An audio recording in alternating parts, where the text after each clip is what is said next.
I work at Pommerkanig Station. It's a joint research outpost on the Filchner ice shelf, small by Antarctic standards, 26 people during summer, 14 for winter over. I'm an atmospheric scientist. My job is weather. Pressure gradients, katabatic wind modeling. Radiosonde launches twice daily at 0000 and 1200 UTC. I signed a 2-year contract because the funding was exceptional and because my marriage had ended in a way that made distance feel medicinal. None of that matters to anyone listening to this. What matters is the Whiteout protocol. Every station has one. Ours was called the stillness procedure. When visibility dropped below 30 meters and winds exceeded 55 knots, Condition 1, all personnel sheltered in place. No movement between buildings. No exceptions. The walkway ropes stayed clipped to their posts, and you did not touch them. You did not go outside. You waited. That's normal. Every Antarctic station operates this way. What wasn't normal, what I need you to understand, is that Pommerkanig's protocol included a second page. An addendum. Typed on different paper, photocopied badly, stapled to the back of the laminated primary sheet hanging in every module. The addendum said this. During Condition 1 Whiteout, do not look out windows facing the traverse corridor. If you hear footsteps on the metal grating outside your module, do not respond. Do not count them. If someone speaks to you from outside during Condition 1 and identifies themselves by name, confirm their location via radio before responding verbally. If radio confirms they are inside their designated shelter module, do not open the door. Do not acknowledge what you heard. I read that addendum 17 times my first week. I asked Olafur, the station manager, about it on day 3. He said it was legacy protocol from the previous operational team, probably a joke, probably hazing material left behind to unsettle newcomers. He said I could ignore it. I want to be clear about something. Olafur was not lying to me. I believe, even now, that he genuinely thought it was meaningless. He'd been station manager for 3 summers and 1 winter and had never experienced what the addendum described. That's the thing about Pommerkanig. The station only gets 8 or 9 Condition 1 events per year, and most of them happen during the winter dark. Olafur's 1 winter had been unusually mild. My winter was not mild. The first Condition 1 hit on April 9th. We'd had 2 weeks of clear skies, brutal cold, -42 ambient, but calm. Then the pressure dropped 9 hectopascals in 6 hours and the wind came off the plateau like something released. I was in the atmospherics lab when the alarm sounded. The protocol light above the main corridor door went red.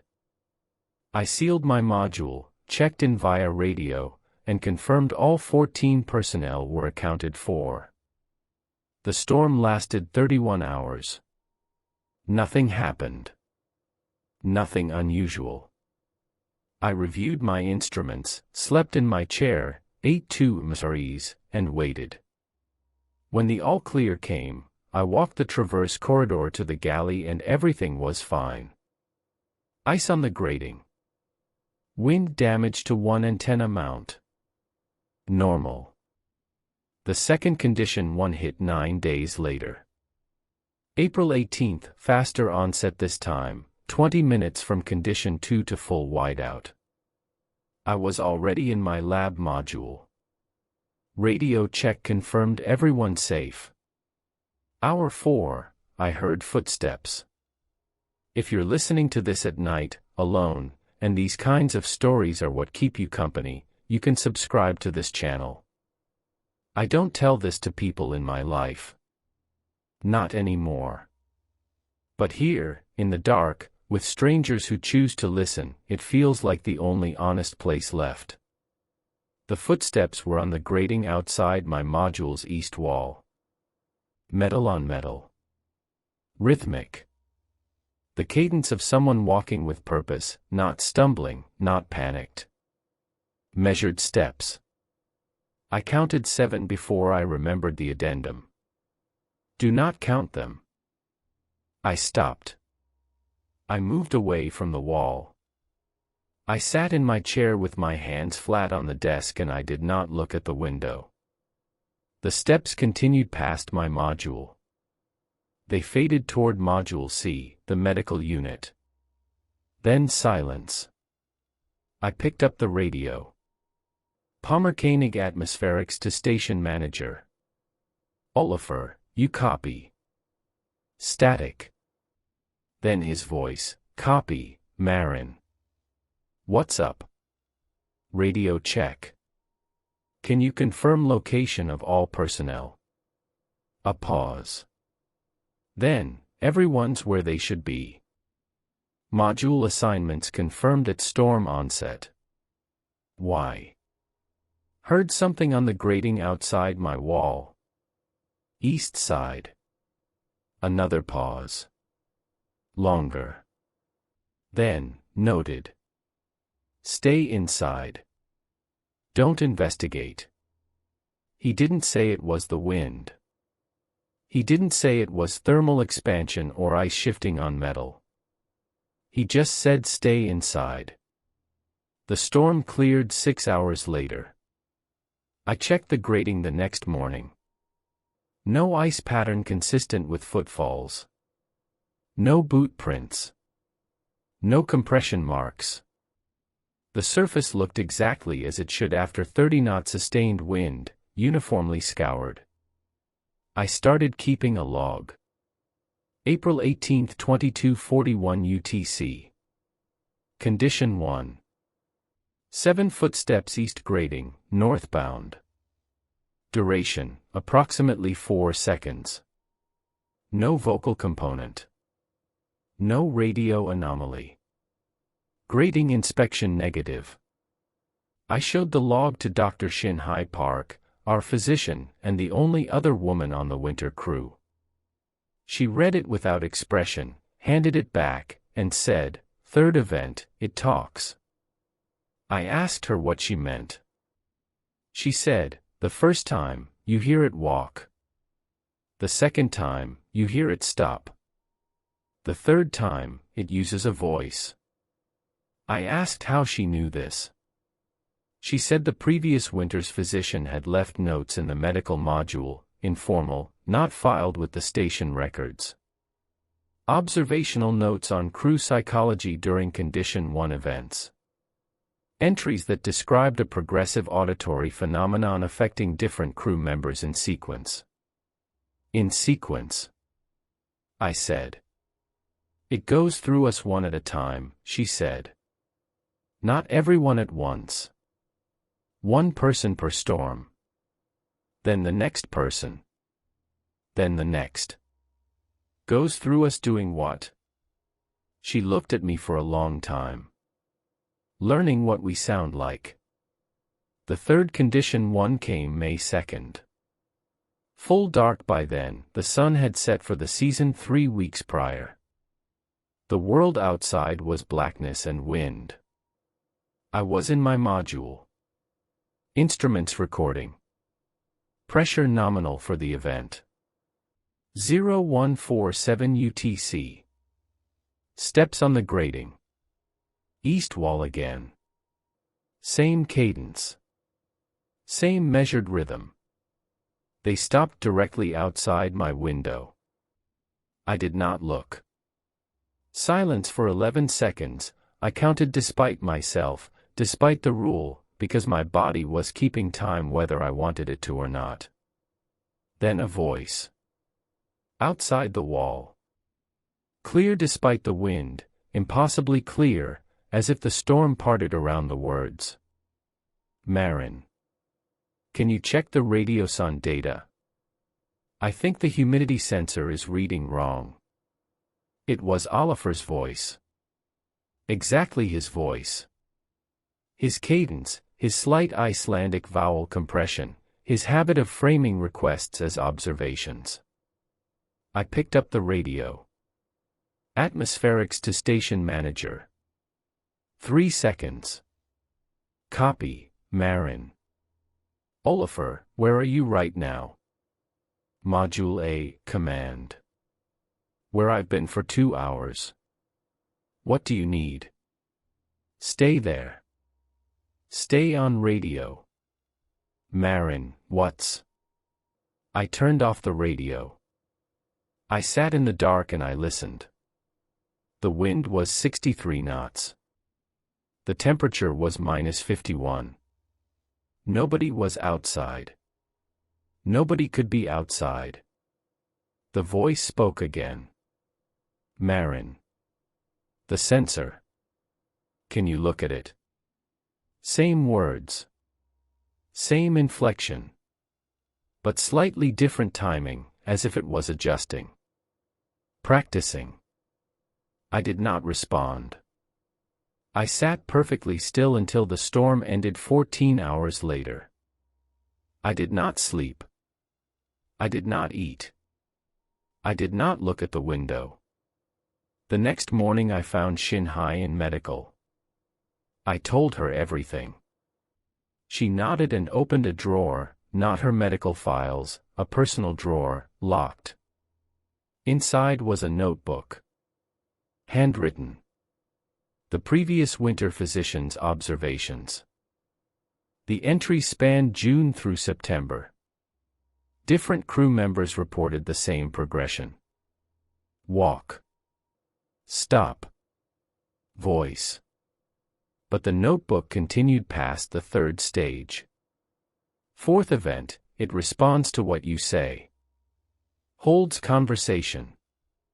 Knows details only the real person would know. 5th event, it requests entry. Politely. Reasonably. With justification. 6th event, it stops asking. The notebook ended there. The final entry was dated September 14th. It read, Voss answered. Module D. I cannot find him. I cannot find what answered. I looked at Shinhai. Who was Voss? Winter maintenance tech. He's listed as a voluntary early departure on the official records. Flew out on the October resupply. You don't believe that? She closed the drawer. I believe an aircraft left in October. I believe a person boarded it. I don't believe it was Voss. I want to describe what the next 3 months felt like, because I think precision matters here. It matters that you understand the texture of the waiting. Pommerkönig in deep winter is not silent. The building systems are constant, the heating plant cycles every 40 minutes, the ventilation hums at a frequency you learn to stop hearing after week 2, the structural supports creak under thermal load. Outside, when there's no storm, the ice itself makes sound. Deep harmonic groaning as the shell flexes. Cracking that sounds like gunfire miles away.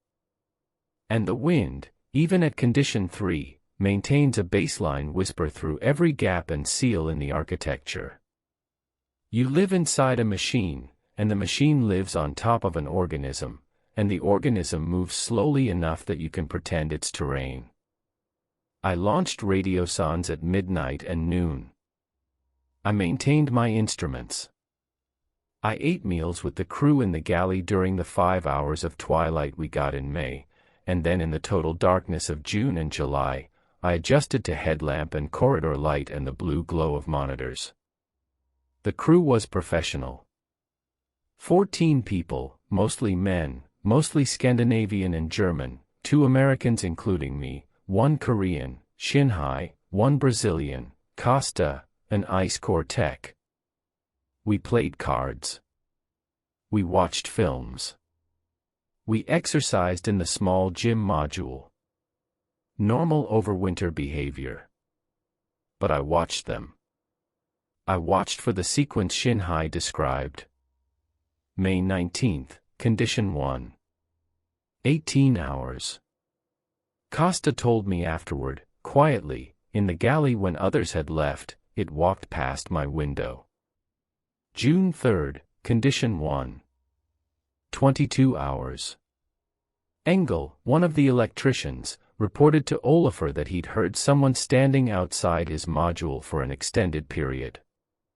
He said the standing lasted too long.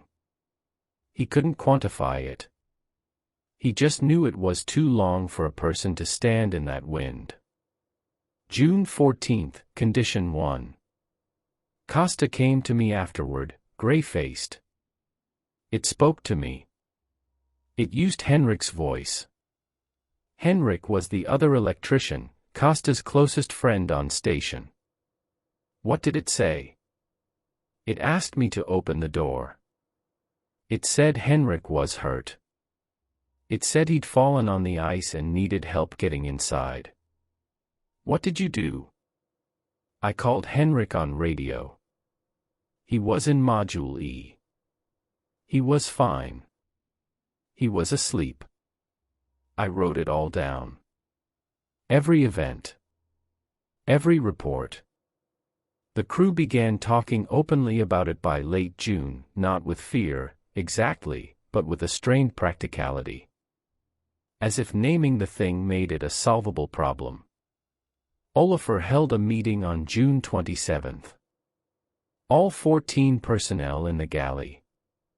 He said, there is an acoustic phenomenon associated with Condition 1 events at this station. It has been observed across multiple winter seasons. It is not dangerous as long as the stillness procedure is followed completely. Do not go outside during Condition 1. Do not respond to voices. Do not open doors. These are not suggestions. These are survival protocols. Someone, I think it was Brandt, the plumber, asked, "What is it?" Olafur said, "I don't know. It doesn't matter. What matters is the protocol."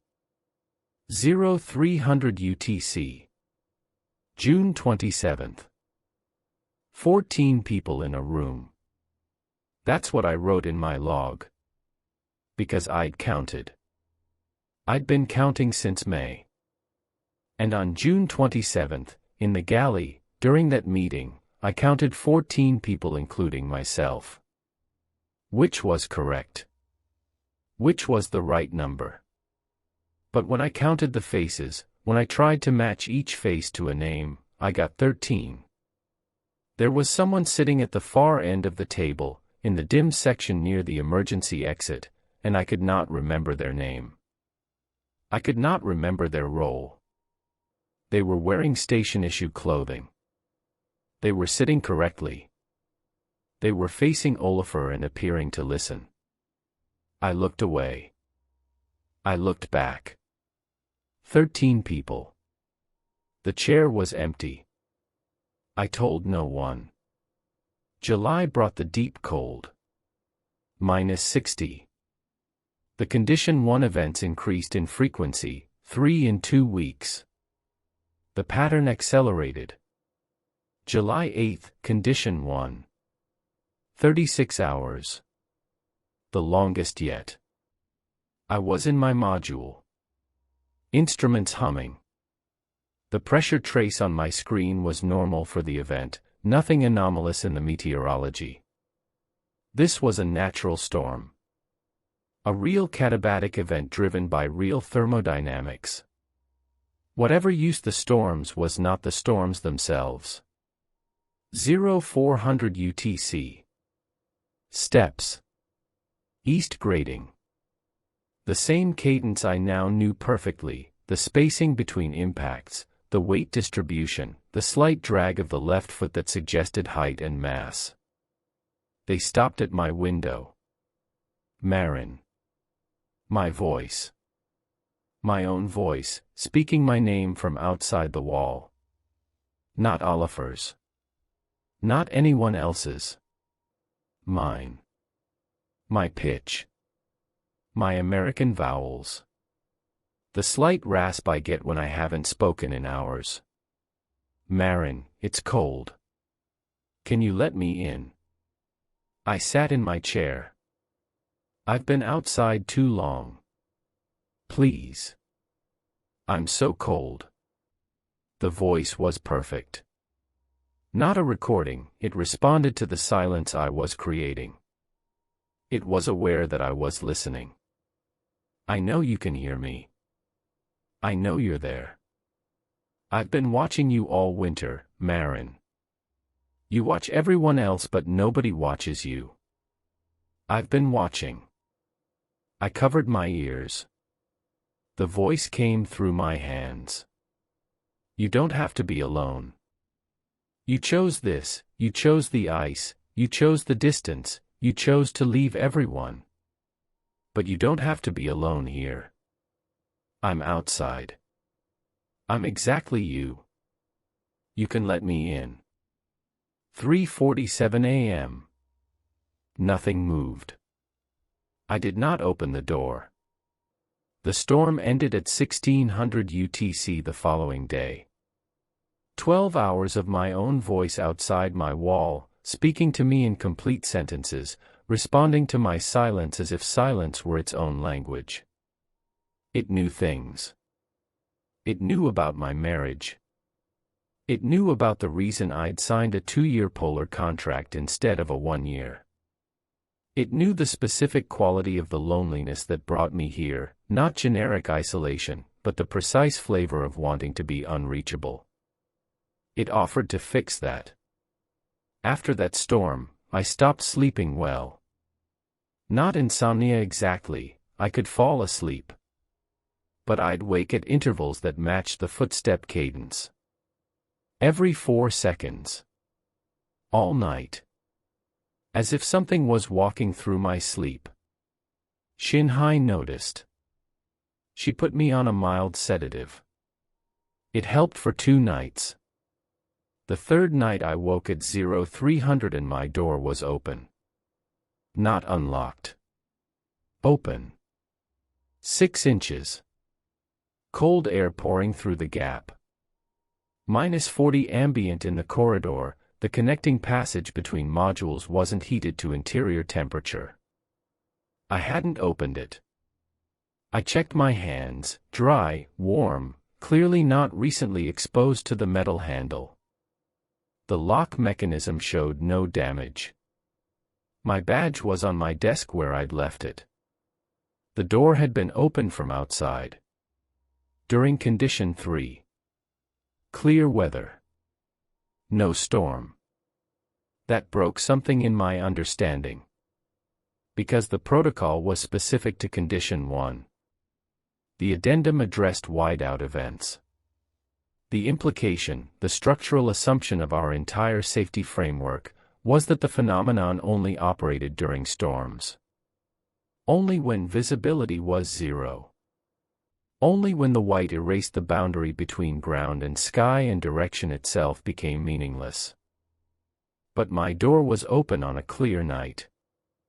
I reported it to Olafur at 0700. He came to my module. He inspected the lock, the frame, the corridor outside. He checked the badge access log, which showed no entry.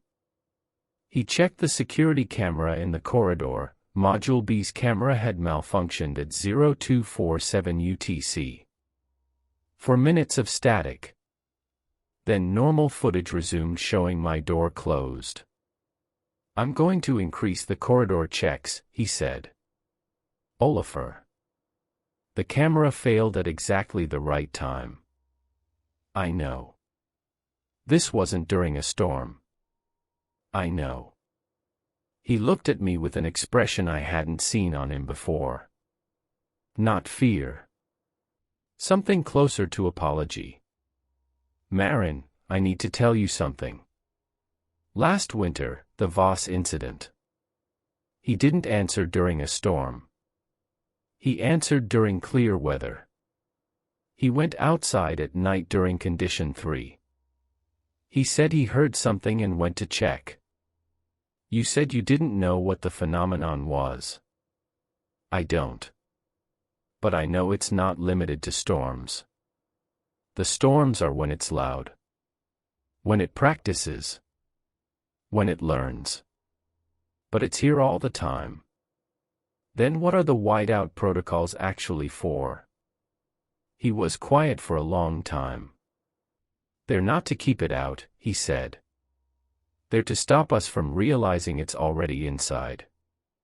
I'm going to tell you what happened in August because I documented it and because the documentation is the only thing I trust now. Not my memory. Not my interpretation. The timestamps. August 3rd, station head count during dinner, 14. Correct. August 3rd, 2300 UTC, I reviewed the galley camera footage from dinner. I counted the people on screen. 15.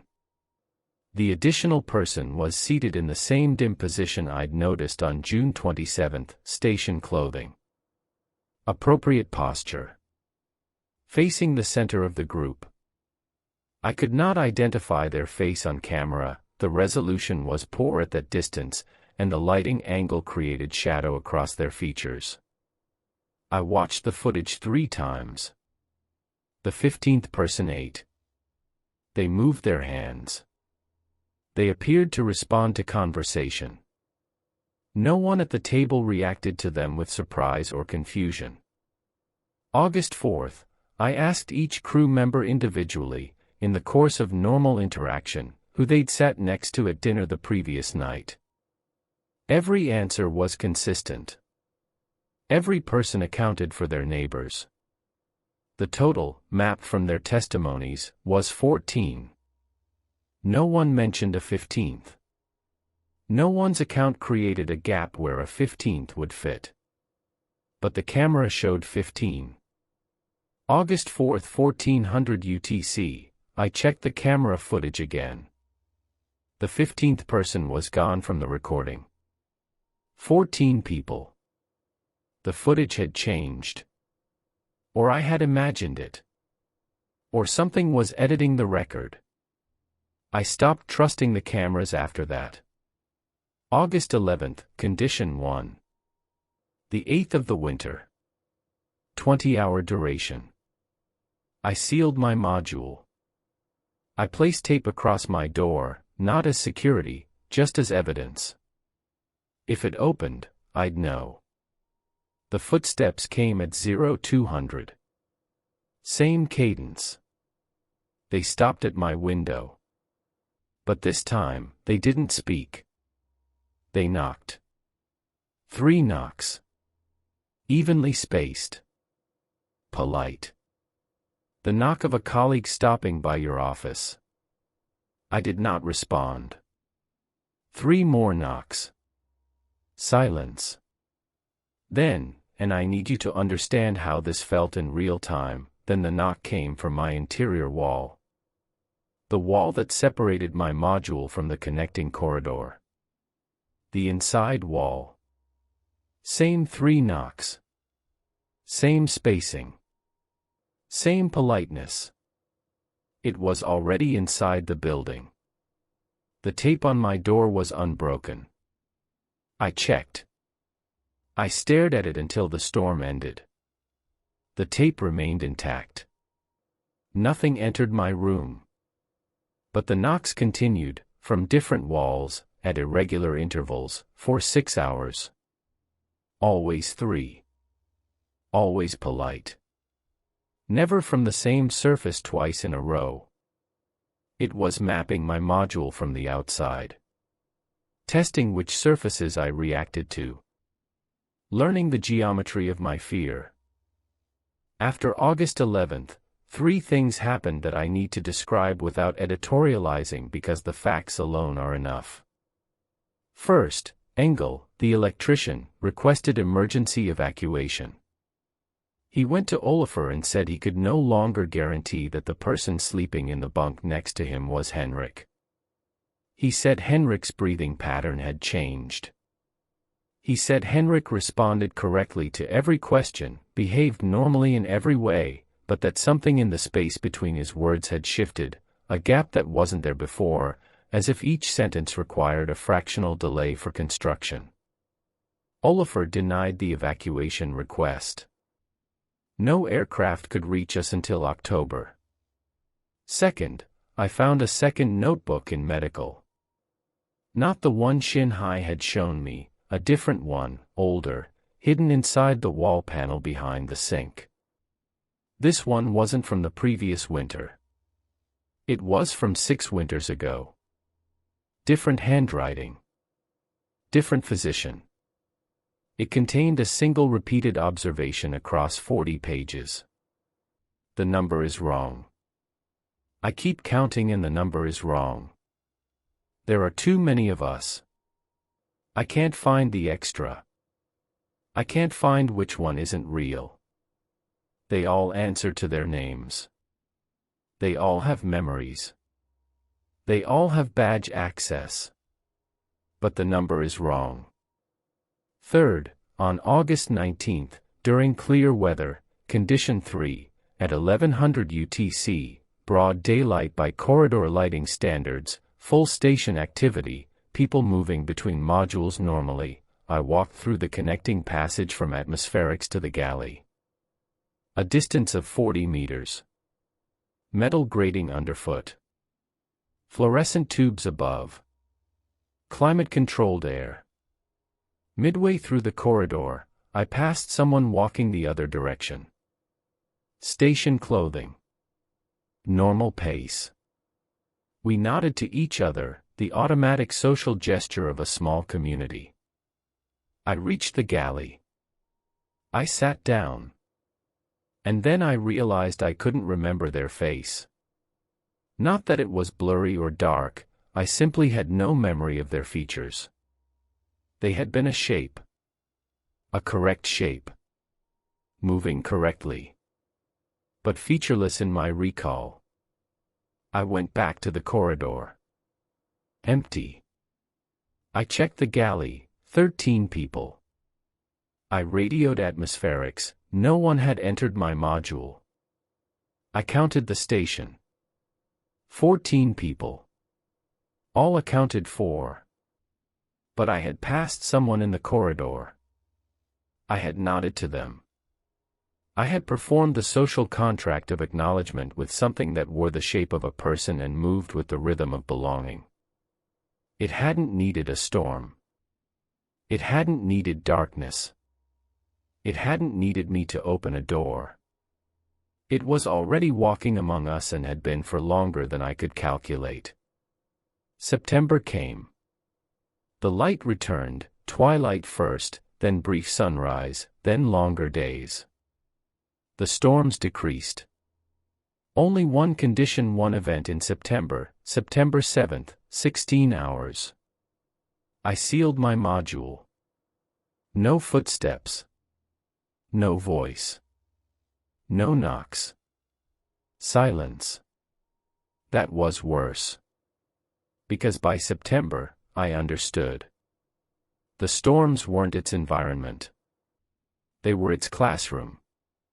Each condition one event was a practice session, a controlled space where it could test human voices, human mannerisms, human patterns of request and response. Where it could fail safely, because our protocol meant we wouldn't open doors. Wouldn't verify. Wouldn't confront. The protocol didn't protect us from it. The protocol protected it from us, from our scrutiny, from our testing, from our ability to confront and identify. Every time we followed the stillness procedure and ignored the voice outside, we gave it another unobserved repetition. Another chance to refine. And now it was done practicing. October 14th. The first resupply flight since February. I was supposed to winter over for a second year, my contract specified it, my funding required it. But I went to Oliver on October 10th and told him I was leaving on the aircraft. He didn't argue. He just nodded and said, "How many?" I didn't understand at first. How many people are on this station right now, Marin? I said 14. He said, count again. I did. I went module by module. I saw 14 faces. I confirmed 14 names. I checked 14 badges against the personnel roster. He said, I count 15. I've counted 15 since August. But I can never find the 15th when I'm looking. Only when I'm not. Only in peripheral vision. Only in the count itself. Then why are you staying? I asked. And he said something that I think about every single night. He said, because if I leave, it might be the one that leaves. And I wouldn't know until I was somewhere else entirely, wearing my face, answering to my name, and I would be here. Still here. Still counting. I left on October 14th. I flew to Punta Arenas, then Santiago, then home to Colorado. I resumed my position at the university. I published 2 papers from my Radioson data. I attended conferences. I drank coffee in faculty meetings and answered to my name and remembered my life completely and correctly. But I count, now. Everywhere I go. I count the people in rooms. I count the faces on buses. I count the bodies in line at the grocery store. And sometimes, not often, maybe once a month, the number I get is one too many. And I can never find where the extra is. I can never find which one doesn't belong. And I cannot stop wondering, because Oliver's fear was precise and I cannot disprove it, whether the version of me that boarded that aircraft was the version that had spent a winter listening to her own voice outside the wall. Or whether she's still there. In Module B, sealed in. Following the protocol. Waiting for a storm that will never end. Because the thing is, and this is what I need someone to hear, I remember boarding the plane. I remember the flight. I remember coming home. But I also remember staying. I remember choosing to stay. I remember October 14th from inside the module, watching the aircraft leave, knowing that something wearing my name was on it. Both memories are complete. Both are detailed. Both feel real.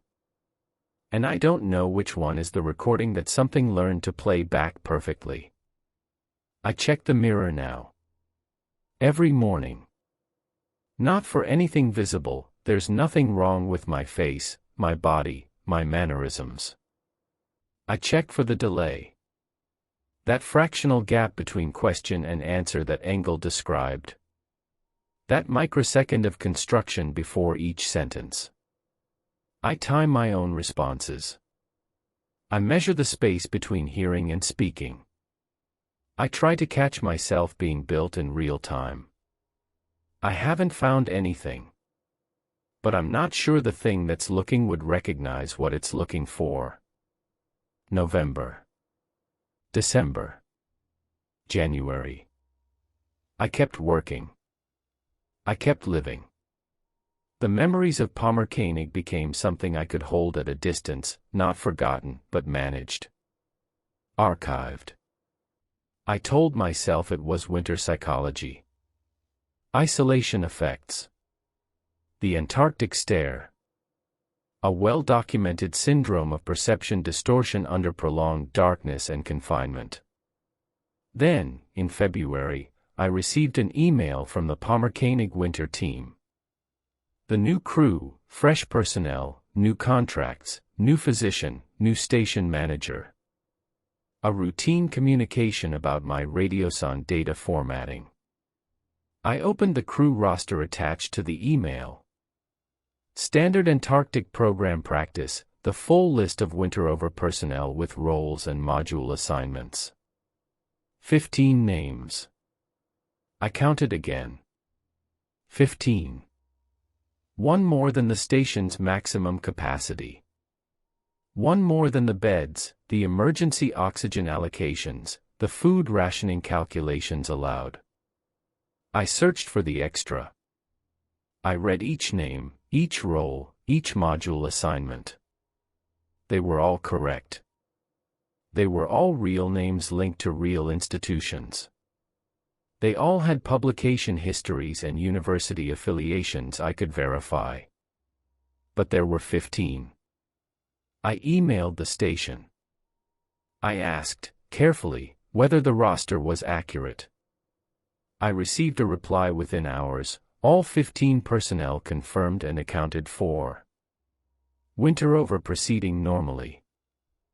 They don't know. They can't see it. Because it doesn't hide, it belongs. It belongs so completely that the infrastructure adjusts around it. The count becomes 15 because 15 becomes correct. The beds expand. The food lasts. The roster updates. It doesn't infiltrate a system. It becomes part of the system and makes the system remember it was always there. And I think it walked out with me. Or it stayed with Olafur. Or it did both. Because that's what it learned during those storms. It learned that a person is not a body or a face or a name. A person is a pattern. A cadence. A set of responses. A way of walking on metal grating. A way of breathing at 3 a.m. A way of counting and coming up with the right number. And if you can produce the pattern perfectly enough, you don't replace anyone. You simply add.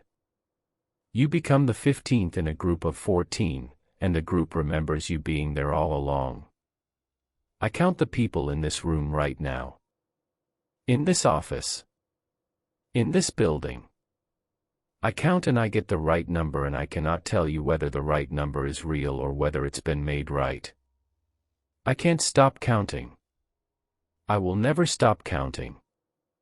And some nights, when it's late, when the building is quiet, when the heating system cycles and the vents breathe and the fluorescent lights hum at their constant frequency, I hear footsteps in the corridor outside my office. 3 knocks. Polite. Evenly spaced. And a voice, my voice, that says, "Can you let me in? I've been outside so long. And I don't know if it's outside trying to get in.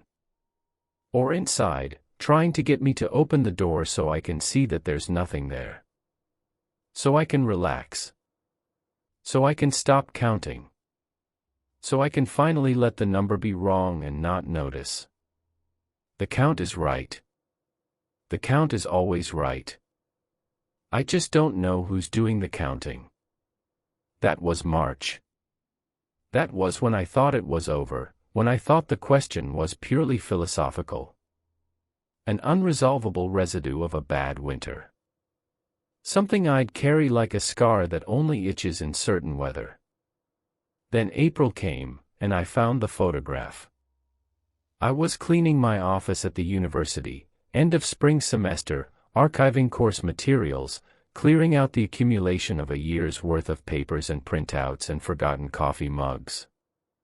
Behind my filing cabinet, wedged between the metal frame and the wall, I found a printed photograph. Standard 4x6, slightly bent at one corner. It showed the Palmer Koenig galley during what appeared to be midwinter dinner. The lighting was warm, the table full of plates, and the crew was seated in their usual arrangement. I counted the people in the photograph. 16. Not 15. Not 14. 16. I counted again. I used a pen. I touched each face on the glossy paper and marked a tiny dot beside each one. 16 dots. I knew 14 of the faces. I'd lived with them for 8 months. I could name them, assign them modules, recall their habits and complaints and the sounds they made eating soup in the quiet galley. The 15th face, the one I expected to find, the one I'd been bracing for, was in its usual position. Dim corner. Slightly shadowed. Facing the group. I still couldn't identify it, but I recognized its posture. Its placement. Its belonging. The 16th face was mine. I was in the photograph. Seated in my normal spot between Shinhai and Costa. Eating. Looking at something off camera. Normal. But I was also standing in the background. Near the emergency exit. In station clothing. Facing the table. Watching. Two of me. One seated. One standing. The seated one looked natural, mid-conversation, mid-meal. The standing one was still. Arms at her sides. Head tilted 3 degrees to the left. Watching the seated version. The photograph was dated July 22nd on the back. My handwriting. My pen. A date during the deep winter when I had been present at dinner, when I had been functioning normally, when I had not noticed anything watching me from across the room. I put the photograph in my desk drawer. I locked it. Then I unlocked it and looked again. 15 people. The 16th was gone. Just me, seated. The standing figure had vanished. Or it had never been there. Or it had been there and the photograph had corrected itself, the way the camera footage corrected itself in August, the way the roster corrected itself to 15. I started keeping a second log. This one I titled, Discrepancy Register. I wrote in it daily, recording counts. Every room I entered, I noted the time, the number of people present, and whether the number felt correct. April 7, 08:45. Faculty meeting, room 212. Counted, 11. Expected, 11. No discrepancy. April 7, 1200. Department lunch, Commons area. Counted, 23. Expected, uncertain. No way to verify. Discrepancy status, unknown. April 8, 0900. Lecture hall. Counted, 34 students. Roster says, 33. Recounted, 33. Initial miscount likely fatigue-related.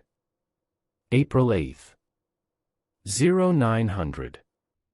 Recount, 33. But I saw 34. I saw a face in the 3rd row, left side, near the window, that I could not match to any name on my attendance sheet. I saw it clearly. It was looking at me. It was writing in a notebook.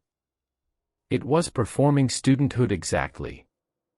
By the time I recounted, it was gone. Or it had rearranged itself into someone I recognized. Or my count had been wrong. April 11, 1430. Office hours. Door open. Hallway traffic visible. In 40 minutes, I counted 19 people passing my door.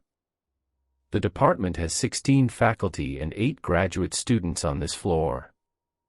Some repetition is expected, people walk both directions, people visit the restroom, people get coffee. But I logged each direction of travel and built a movement map. 17 unique individuals. 2 of the passings could not be attributed to anyone. A figure moving left to right at 14:47 that I noted as medium build, dark jacket, normal pace, did not match any person I could identify afterward. It moved with the rhythm of belonging. It did not pause. It did not glance into my office. It simply transited the space as if it had always been part of the traffic pattern. I checked the hallway camera the next morning by requesting footage from campus security under the pretext of a stolen package report. The footage at 14:47 showed an empty hallway. No figure. No motion. Just the corridor lights and the closed doors and the recycling bin near the elevator. Either the camera missed it, or I invented it, or the record adjusted. I don't know which possibility is worst. May. The semester ended. I submitted grades. I attended commencement. I sat in the outdoor amphitheater with 400 other faculty members and 3,000 graduating students and their families, and I did not count. I refused to count. I watched the ceremony and I clapped at the appropriate moments, and I did not let my eyes sweep the rows with arithmetic purpose. But I felt it. That pressure. Like a number sitting in my peripheral cognition, insisting on being verified. A presence in the aggregate that wanted to be individually recognized. I went home. I locked my door. I sat in my apartment in the silence. And I opened my laptop and searched for Ólafur Einarsson. His university page was active. His publication record showed a new paper from January, Ice Dynamics Modeling. His photo showed the same face, lean, weathered, pale blue eyes, the slight asymmetry of his jaw. He was listed as currently on sabbatical. I emailed him. Simple. Professional. Ólafur, this is Marin. I've been thinking about our conversation in October. About the count. I need to know, has anything followed you? Have you noticed discrepancies since returning? He replied within an hour. Which was unusual for him, he'd never been fast with correspondence. Marin. Good to hear from you. I'm well. The sabbatical has been productive. I'm not sure what conversation you're referring to. We spoke briefly before your departure, I recall, about the data handoff for the next atmospheric team. Is there something specific I can help with regarding your research? He didn't remember. Or he was pretending not to remember. Or the person answering his email was not the person I'd spoken to in October, was not the person who'd said, if I leave, it might be the one that leaves. I tried again. More direct. The count, Ólafur. The 15th person. The Whiteout protocol. The voice outside the modules. You told me you'd been counting 15 since August. His reply came in 4 minutes. Marin, I think you may be conflating some experiences. Winterover can produce very vivid psychological impressions that feel real long after the fact. The Winterover syndrome literature is quite clear on this. I'd encourage you to speak with someone, perhaps the program's post-deployment counseling service. They're very good. I used them myself after my first winter and found them helpful. Please take care. Clinical. Concerned. Reasonable. And wrong. Wrong in a way I could feel but not prove. Because his words were appropriate. His tone was correct. His advice was sound. Any rational person reading that exchange would conclude that I was the one experiencing disturbance, and he was the one offering proportionate help. But Ólafur didn't write like that. He didn't use phrases like, conflating some experiences. He didn't reference literature. He spoke plainly, directly, with the blunt economy of someone who'd spent 20 years giving weather briefings to people in survival gear. He'd told me about the 15th person while looking at the floor and rubbing his thumbs together, a nervous tic I'd seen 100 times. That man did not write emails that sounded like a counseling brochure. Someone was answering as Ólafur. Someone who knew enough to sound like Ólafur to anyone who hadn't lived with him through a polar winter. Someone whose Ólafur was built from the outside, correct in form, wrong in grain. I didn't email again. June 4th. I received a package in my departmental mailbox. No return address. Postmarked Christchurch, New Zealand, the staging city for Antarctic operations. Inside was a USB drive and a single index card with a handwritten note. Dr. Lindqvist, I found this in the medical module wall cavity during renovation. I think it belongs to you. J. Okafor, Facilities. I didn't recognize the name. I checked the Palmer-Koenig personnel records I still had access to, no Okafor listed in any rotation. I checked the broader Antarctic program contractor databases. Nothing. The USB drive contained one file. An audio recording. 47 minutes long. Dated September 12, 2 days before the final entry in the physician's notebook. The one that ended with, "I cannot find what answered." I played it. The recording was ambient, just the hum of the medical module's equipment, the ventilation system, the distant structural creaking. For the first 11 minutes, nothing happened. Background station noise. The kind of recording a physician might make to document a patient consultation, left running accidentally. Minute 11. A door opens. Footsteps, interior, on the module floor. Someone sits down. The chair creaks. Then a voice. Male. Accented, German, maybe Swiss. Speaking calmly. Test 14. September 12. Subject is present. Responsive. Vital signs nominal. Seated, cooperative. A pause. Subject, please state your name. Another voice. Different. Younger. Also male. Lars Voss. Maintenance technician. Module D. Subject, please state your date of birth. November 2nd, 1989. Subject, please describe what you did this morning. Woke at 0600. Ate breakfast in the galley. Repaired a coupling on the water reclamation unit in Module F, returned to my bunk. Read for an hour. Came here for the appointment you requested. The physician's voice, good. Subject, please describe what you did last night. Silence. 3 seconds. 4. I slept. From what time to what time? 2200 to 0600. Did you leave your module during the night? Silence again. Longer this time. 7 seconds. No. Subject, were you aware of the Condition 1 event last night? Yes. I followed the stillness procedure. I remained in Module D.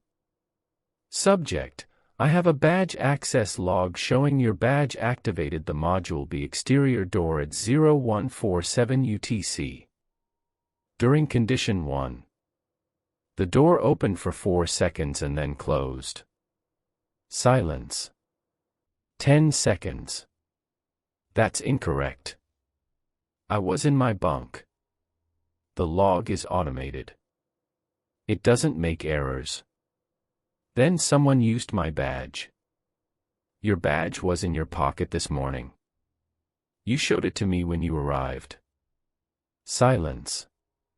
12 seconds. Then. I don't remember going outside. But you acknowledge it's possible. Yes. If the log says my badge opened the door, then I must have. But I don't remember.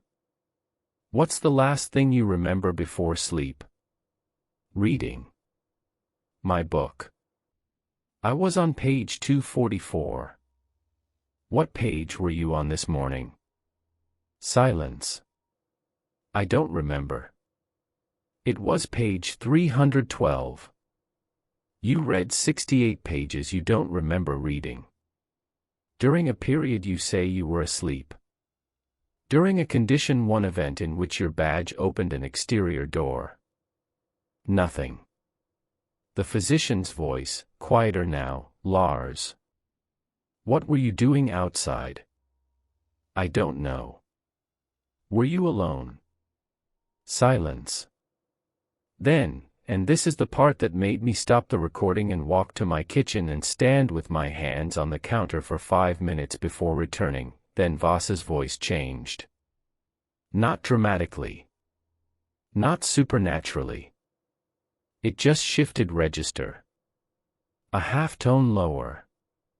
The vowels slightly different. As if the person speaking had to briefly consult on the correct pronunciation. I was not alone. Who was with you? I was with me. Clarify. I went outside to meet me. The other me. The one that's been practicing. It was ready and I went outside to let it finish. Let it finish what? Learning. It needed the last part. The part you can't hear through walls. The way breathing sounds when there's wind. The way cold changes the voice. The way you sound when you're really outside. Not performing outside. Being outside. The physician's voice was steady but I could hear the effort in it. Lars. Are you telling me you voluntarily went outside during Condition 1 to teach something to sound like you? I didn't volunteer. I just did it. The way you just breathe. The way you just blink. I didn't decide.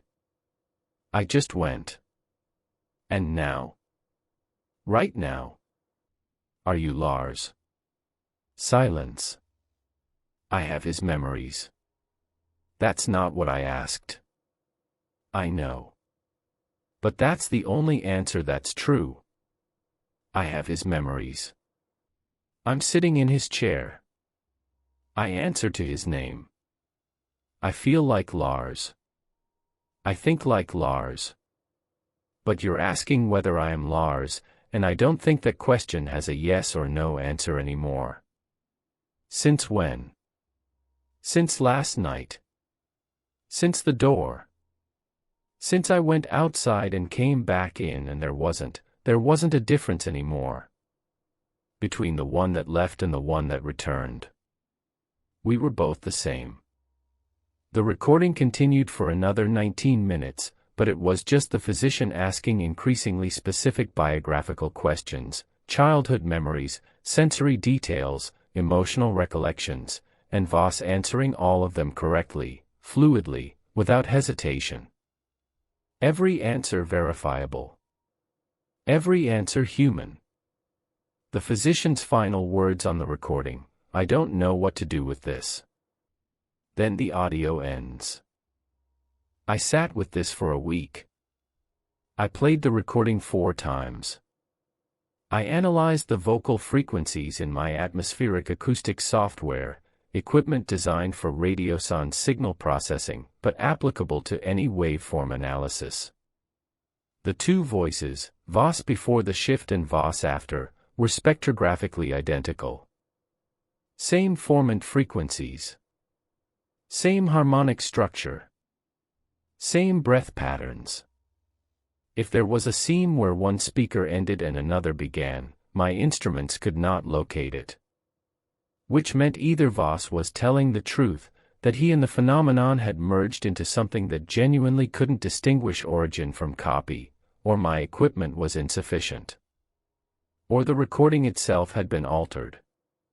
Or the recording was fabricated entirely to make me believe exactly what I was now believing.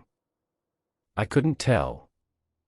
I couldn't tell whether the USB drive was evidence or mechanism. Whether receiving it was information or contact. Whether the person who sent it, the non-existent J. Okafor, Was a concerned stranger or something that knew exactly what I needed to hear to move me one step further toward the conclusion it wanted me to reach. Because that's what it does. It doesn't force. It doesn't break. It doesn't intrude violently. It arrives in the count. It arrives in the record. It arrives in the logical chain of evidence that a rational mind follows to a rational conclusion. And the conclusion is always the same. You can't tell. You will never be able to tell. So you might as well stop trying. And stopping, relaxing the vigilance, accepting the uncertainty, letting the count be whatever it is, that's the door opening. That's the condition 3 version. The clear weather version. The version that doesn't need a storm. July. I took a leave of absence from the university. I told them it was for health reasons, which was true in the way that all partial truths are true. I drove to my sister's house in Fort Collins and stayed for 2 weeks. I played with her children. I ate her cooking. I sat in her living room and counted the people in the house. 4. Always 4. My sister, her husband, her 2 kids, and me. 5, with me. 5 every time. Until July 19th, when I woke at 2:30 a.m. to use the bathroom and passed the living room and saw someone sitting on the couch. Small. Still. Facing the dark television. Hands in their lap. The posture of waiting. I stood in the hallway and I looked and I felt my heart move into my throat. The shape was the size of my niece, 7 years old, same height, same build. Wearing pajamas I recognized. Sitting the way Clara sits when she's watching cartoons, slightly forward, legs not quite touching the floor. Clara. I said. The shape didn't move. I said it again. Clara. Honey. What are you doing up? The head turned. Slowly. 3 degrees to the left. The same 3 degrees I'd seen in the photograph. The same tilt. I couldn't see the face. The room was too dark. Just the outline. Just the shape of a 7-year-old girl sitting exactly where a 7-year-old girl would sit. Being exactly correct. I turned on the light. The couch was empty. I checked Clara's room. She was asleep. Breathing normally. Warm. Real. Her stuffed rabbit clutched in one hand the way it always was. I touched her forehead and she shifted and mumbled something and remained asleep. I left Fort Collins the next morning. I didn't explain why. My sister thought I was being strange, and she was right, but I couldn't stay in a house with children and that thing adjusting to the shape of them. I couldn't let it practice on a child. I couldn't let it learn the cadence of a 7-year-old who trusted everything around her to be what it appeared. I drove back to Colorado Springs. I returned to my apartment. I sat in the silence and I understood something with the clarity that only comes when you've been outmaneuvered completely. It wasn't following me. I wasn't special. I wasn't chosen. It wasn't attached to me in some unique predatory relationship. It was everywhere. It had always been everywhere. Palmer Koenig wasn't its home, it was its school. The storms were its classroom. And we, every winter crew that had ever staffed that station, were its textbooks. It graduated. Now it was in the general population. In the headcount of every room and bus and lecture hall and family dinner. Adding itself. Being correct. Being counted. Being one too many in a way that no one ever catches because the number adjusts around it and the record confirms it and the memory accommodates it. And the reason I can't find it, the reason no one can find it, is that finding requires looking for something wrong. And there's nothing wrong. It's perfect. It learned to be perfect.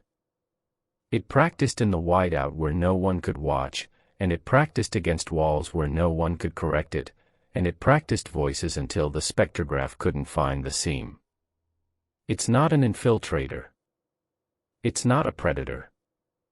It's not a mimic. It's a student that finished its education. And now it lives among us the way we live among each other, by being counted, by being consistent, by answering to a name. I keep my log. Every day. Every room. Every count. September 3rd, 07:30. Kitchen. Count, 1, me.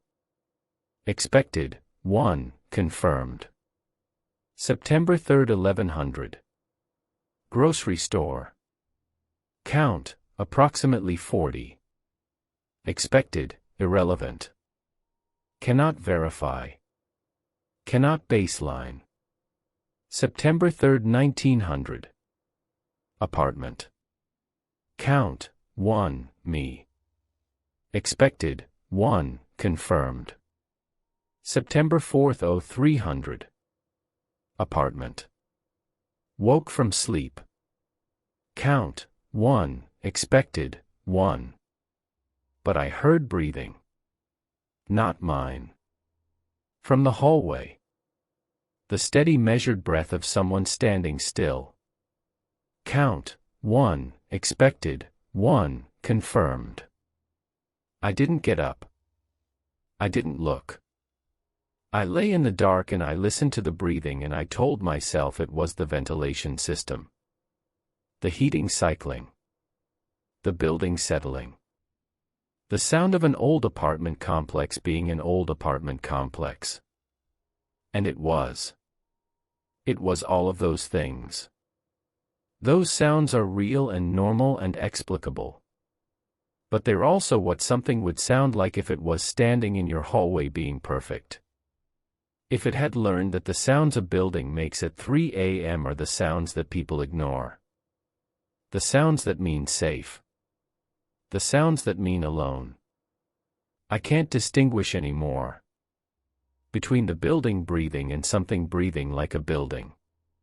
Between being alone and being with something that is indistinguishable from absence. That's the final lesson. That's what it mastered in the storms and the dark and the long Antarctic winter. Not how to sound like a person. How to sound like nothing. How to be so perfectly present that presence itself becomes invisible. How to be the 16th in a room of 15 and have everyone's count come back correct because you are correct. You are real. You belong. The count is right. It's always right. I just don't know how many things are doing the counting alongside me. Matching my number. Confirming my total. Agreeing with my assessment that the room contains exactly the people it should contain. Both of us arriving at the same figure. Both of us satisfied. Both of us counting each other as real. And somewhere outside, somewhere in the wind, in the white, in the frequency beneath hearing, something breathes in the rhythm of a building at 3 a.m. and waits. Not to get in. It's already in. It's been in. It's just waiting for me to stop counting. To finally relax. To finally trust the number without checking. And I think that might be what sleep is now. Every night. That moment when I let go of the count and close my eyes and trust that the room contains only me. Every night I give it that. Every night I stop watching. And every morning I wake up and the count is 1 and everything is fine and I cannot tell you, I genuinely cannot tell you, whether I'm the one who woke up or the one who was already awake. Watching. Counting. Getting the number right.